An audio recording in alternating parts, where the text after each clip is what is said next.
পানিহাটি উৎসবে চরম বিশৃঙ্খলা, এক যুবককে পিটিয়ে খুন করার অভিযোগ। ঘটায় মৃত্যু হয়েছে এক যুবকের। 28শে ডিসেম্বর অনুষ্ঠানে নাচানাচি ঘিরে অশান্তি, দুই পক্ষের মধ্যে হাতাহাতি পৌঁছয় চরমে।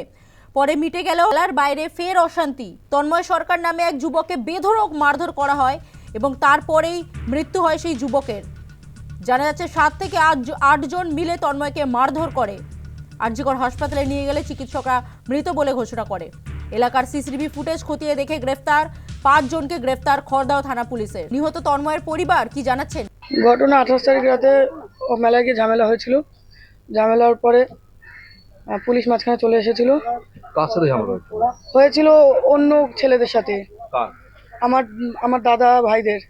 কি নাম আপনার? আমার দাদার নাম তন্ময় সরকার আর আমার ভাই ছিল, ভাইয়ের নাম রাহুল সরকার।